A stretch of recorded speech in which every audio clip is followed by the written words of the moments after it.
All right. So, we all know about napping, right? Yeah. But, like, is it really good for you or just, for lazy people? Should we all be napping?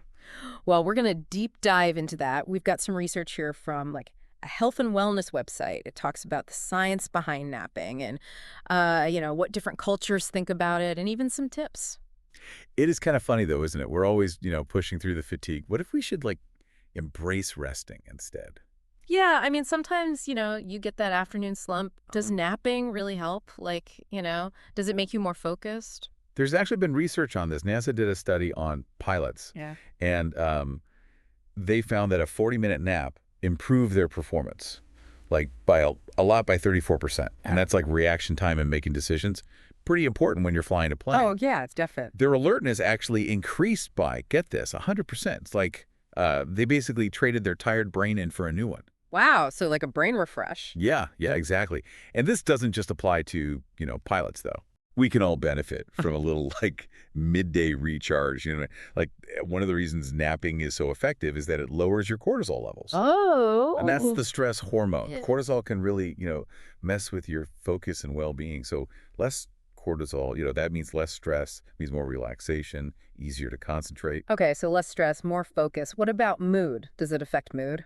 Yeah, actually it does. Yeah. Napping triggers the release of serotonin. And, serotonin is that happy hormone. Plus, it gives your brain a break from, like, all the information. We're constantly, taking in information all the time. That helps you focus better, solve problems better. Even your memory is better. Wow, so a nap can make you smarter, happier, and less stressed. Yeah. Okay, before I schedule 3-hour siestas every day, are there any downsides? Yeah. Will it you know, mess up my sleep at night? That's a really good question. Timing is everything, when it comes to napping.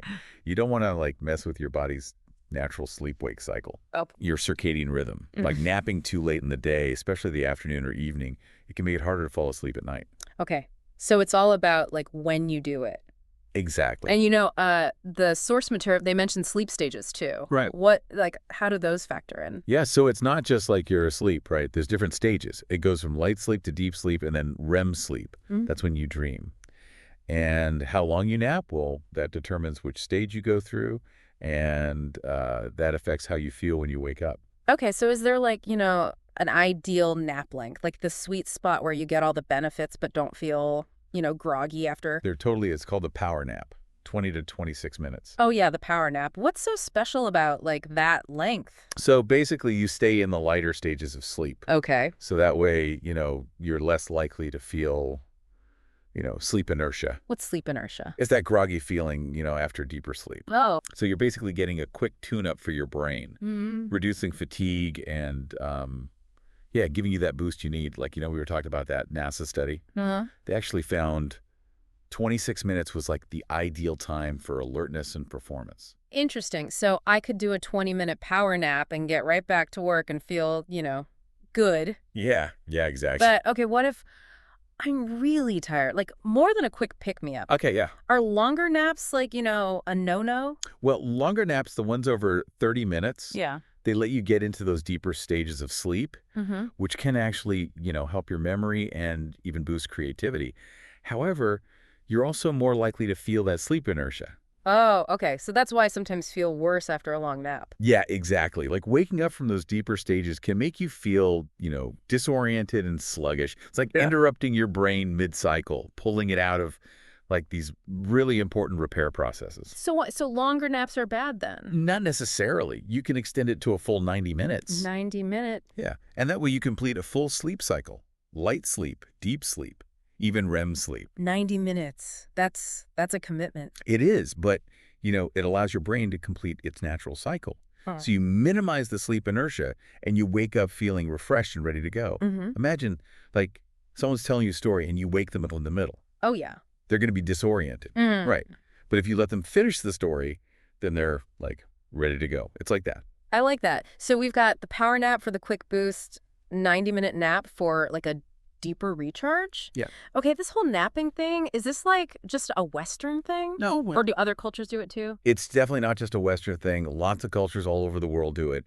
It's a way to cope with, like, hot climates and, demanding work schedules. This is where it gets really interesting, though. Like, the research mentions a few different examples. There's, the Spanish siesta, Yeah. the Italian riposo, and then there's the Japanese inamuri. Yes. What is inamuri? It's it literally translates to sleeping while present. Wow. And it's considered like a good thing in Japanese culture. It's a sign that you work really hard, Really? that you need a nap to recharge. Yeah. They even do it in like workplaces and public spaces. Wow, that's so different. Yeah. Like imagine your boss napping during a meeting. Yeah, very different work culture. Yeah.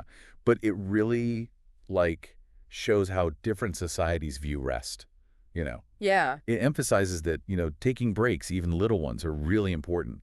How can we incorporate that into our own lives? That's a great question. So let's, get to the practical part. If somebody's listening and wants to try napping, how should they do it? So the source material actually gives us some good like guidelines to follow. First, timing. Okay. Like we said before, it's key. The best time to nap is like between 1 p.m. and 3 p.m. Okay. It's when our energy naturally dips, Yeah. in the afternoon, and it won't like mess with your sleep at night. Yeah, I definitely like hit a wall around 2 p.m.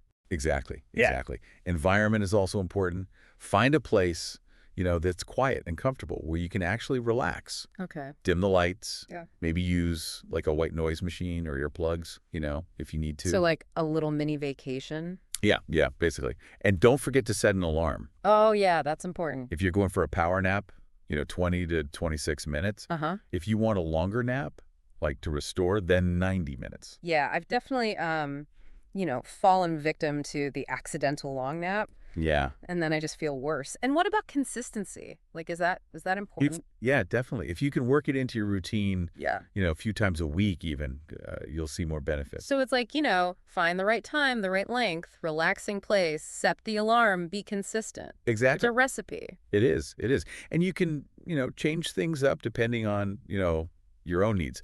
What works for one person might not work for another. It's about finding what's best for you. Yeah, I like that. Okay, so we've, debunked that napping is for lazy people. We've talked about, like, the science behind it, the different types of naps, how to make them work. Anything else? Like, anything in the research that you thought was cool? One thing that stood out to me was that napping can actually make you more creative. Oh, really? Yeah, there's research that shows that when you, let your mind just kind of wander during those lighter sleep stages, it can help you like connect things and, have those aha moments. So it's not just about feeling like, rested and more alert. Right. It's about like using a different part of your brain, getting creative. Exactly. Exactly. A lot of breakthroughs happen when we're not like forcing it Hmm. in the shower, on a walk, even when we're sleeping. It's like your subconscious is always working, Yeah. making connections, coming up with new ideas. And napping could be, like the key to like unlocking all that. Wow, that's pretty cool. So napping can like recharge your batteries and help you be more creative. Yeah, that's right. So what else, what other benefits of rest are out there, that maybe we haven't even like discovered yet? That's a great question.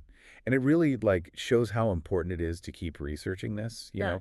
We still don't know everything about sleep, how it affects us, physically, mentally, emotionally. Yeah, for sure. And the more we learn about it, the more we can like challenge those old ideas about rest and being productive. Mm. Maybe resting, even napping is like the key to our full potential. Yeah, I agree. So wrapping up, I think we can say napping is not just for lazy people. No, It's a powerful way to improve our lives. exactly. Yeah. It's about, being in control of your well-being. Rest is essential to like a healthy and happy life. It's about, taking a break, Right. recharging, and then, being able to do your best. Yeah, And who knows, maybe a nap is, all you need to have that next big idea or breakthrough. maybe so.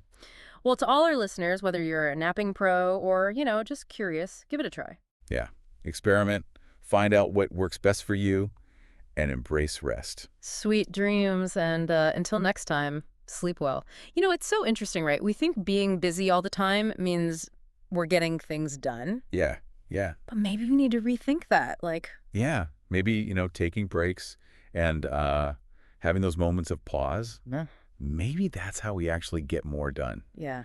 and how we can like, be more creative and feel better overall. So it's not about like everyone just napping all the time, right? It's Yeah. about figuring out what works for you. Exactly, yeah. Trying different things, paying attention to how much energy you have. Exactly. Yeah. Like giving ourselves permission to rest, to Yeah. recharge, and realizing that sometimes the best thing we can do is, stop, close our eyes, let our mind and body kind of reset. Like a spa day for your brain? Yeah, exactly. Yeah. Like, you come out of a spa day feeling refreshed, right? Yeah. A nap can be like that for your mind and body. Yeah. And then, you can handle anything. So anyone listening, whether you're, a napper already or thinking about trying it, we say go for it. See if it makes a difference. Absolutely, yeah. And remember, it's not about being lazy. No. It's about taking care of yourself, Mhm. making your well-being a priority. And then ultimately, reaching your full potential. I like that. All right, well, that's our deep dive into napping. Thanks for joining us. Thanks for having me. Until next time, sleep well.